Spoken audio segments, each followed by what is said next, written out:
একটা গ্রামে দুইজন বন্ধু ছিল। তারা দুজনে খুব ভালো বন্ধু ছিল। তারা সবসময় একই ড্রেস পরতো, একই ড্রেস পরে স্কুলে যেত। স্নান করার সময় হলে লুকিয়ে লুকিয়ে দুই বন্ধু একসাথে স্নান করতে যেত। বাড়িতে এলে একটু বকুনি খেতে হতো। বাবা মা বলতো, এই কোথায় গেছিলিস রে? ও একজন বলতো, মা মা মা আমি ওই তো একটু খেলা করতে গিয়েছিলাম, খেলা করতে করতে আমি ভাবলাম একটু স্নানটা করে যাই। এরকমভাবে দুজনে চলতো। তা দুজনে খেলার সময় দুজনে খেলা করে, খুব ভালো। পড়ার সময় দুজনে পড়া করে। একদিন দুইজনে একটা ছোট্ট জঙ্গল ছিল, সেই জঙ্গলে গিয়েছে। একটা বন্ধু বলছে, এ ভাই, আজকে রে আমি আর তুই এই গাছ থেকে আম পাড়বো, পেড়ে খাওয়া হবে। আর আরেকটা বন্ধু বলছে, না, আমরা এখন ছোট আছি তো, আমরা ওই গাছে উঠলে আমরা পড়ে যেতে পারি, আর পড়ে গিয়ে আমাদের হাত পা ভেঙে যেতে পারে, বাবা মা খুব বকবে, আমরা গাছে উঠবো না। চল ভাই, আমরা যদি আম পড়ে থাকে আম কুড়িয়ে নিয়ে আর বাড়িতে গিয়ে আমি আর তুই একসাথে খাবো, কী মজা হবে না? এমনভাবে চলতে থাকলো। কিছুক্ষণ পর রাস্তায় আস্তে আস্তে জঙ্গল থেকে একটা বড় মস্ত একটা ময়ূর দেখতে পেল। ময়ূরটা দেখে দুই বন্ধু তো খুব খুশি। বলছি, এ ভাই এই ময়ূরটা কোথায় ছিল রে? এত বড় ময়ূর তুই কোনোদিন দেখেছিলিস?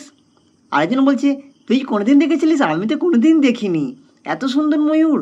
ময়ূর আমরা তো বইয়ে পড়তাম, আমরা তো বইয়ে পড়ি যে ময়ূরের পালক নিয়ে অনেক কিছু বানানো হয়। আর আজকের আমরা আর তুই ময়ূরকে দেখলাম, ও কী মজা কী মজা।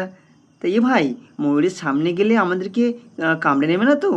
ভাই, তুই আর আমি অন্য সাইড দিয়ে চলে যাই, যদি কামড়ে টামড়ে নেয়, ও তো অনেক বড়, মস্ত বড় ময়ূর।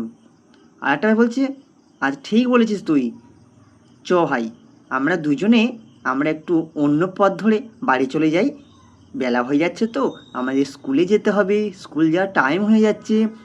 স্কুল যেতে দেরি হয়ে গেলে মা তো আমাদেরকে খুব বকা দেবে। চল ভাই, আমরা তাড়াতাড়ি চলে যাই, তুই আর আমি ওই সাইড দিয়ে দৌড়ে চলে যাব। আর প্রথমে এখান থেকে একটু আস্তে আস্তে আওয়াজ না করে, এখান থেকে আওয়াজ করলে যদি ময়ূরটা আওয়াজ পায়, আমাদের পিছনে যদি দৌড়ে এসে আমাদেরকে কামড়ে নেয়, ওই জন্য আমরা এখান থেকে আস্তে আস্তে যাব, আমাদেরকে কামড়াতে পারবে না। এখান থেকে আসতে গিয়ে আর ওই দিক থেকে আমি আর তুই জোরে দৌড়ে আর বাড়িতে চলে যাব, কী মজা হবে, তাই না? চল। এবার দুজনে দৌড়তে থাকলো। দৌড়তে দৌড়তে খুব কষ্ট হচ্ছে। আর একটা ভাই বলছে, মা, আমার খুব কষ্ট হচ্ছে, আর পারছি না। আরেকজন বলছে, হ্যাঁ ভাই, আমারও খুব কষ্ট হচ্ছে, চ চ চ চ চ ওই ওখানে একটা কল রয়েছে, একটু মুখটা জল দিয়ে দিই, একটু ঠান্ডা জল মুখে দিলে আমাদের শরীরটা ভালো হবে, একটু জল খেয়ে নেবো, খুব পেপাসা লেগেছে, চ চ চ তার দুই বন্ধু, ওখানে একটা কল ছিল রাস্তার পাশে, সেখান থেকে দুজনে একটু জল পান করে নিয়ে আবার বাড়ির দিকে আসছে। এবার দুই বন্ধু দুজনে তাদের নিজেদের বাড়িতে চলে গেছে। বাড়িতে গিয়ে স্কুল ড্রেস পরে নিয়ে, স্কুল ব্যাগ কাঁধে নিয়ে, খাবার টাবার খেয়ে নিয়ে স্কুলে আসছে। স্কুলে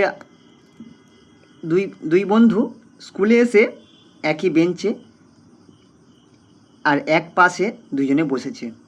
আর দুইজনে যেমন দুষ্টু তেমন মেধাবী, দুজনে খুব পড়াশোনায় খুব ভালো। ক্লাসে স্যার এসছে। স্যার আসার সঙ্গে সঙ্গে সবাই বলছে, গুড মর্নিং স্যার। স্যার তখন বলছে, ঠিক আছে, সবাই বসে পড়ো। তো বন্ধুরা, আজকের গল্প এই পর্যন্ত। যদি আমাদের গল্পটা ভালো লাগে, আর এই যে সিনারিটা আমি ড্রয়িং করছি, তোমাদেরকে এতক্ষণ সিনারিটা ড্রয়িংয়ের মাধ্যমে তোমাদের একটা গল্প শোনালাম, তোমাদের কেমন গল্পটা লাগলো আর কেমন এই ভিডিওটা লাগলো তোমরা কমেন্ট করে অবশ্যই জানাবে। যদি ভালো লাগে চ্যানেলটা সাবস্ক্রাইব করে আমাদের সঙ্গে থাকবে, আর পাশে থাকা বেল আইকনটিকে ক্লিক করে রাখবে এরকম নিত্য নতুন ভিডিও পাওয়ার জন্য। তো বন্ধুরা, যদি এরকম গল্প শুনতে চাও এরকম ড্রয়িংয়ের মাধ্যমে, তাহলে আমাকে কমেন্ট করে জানাবে। আর কেমন কেমন ড্রয়িং তোমাদের চাই সেটাও কমেন্ট করে জানাবে। ভালো থেকো, সুস্থ থেকো, দেখা হচ্ছে পরের ভিডিওতে।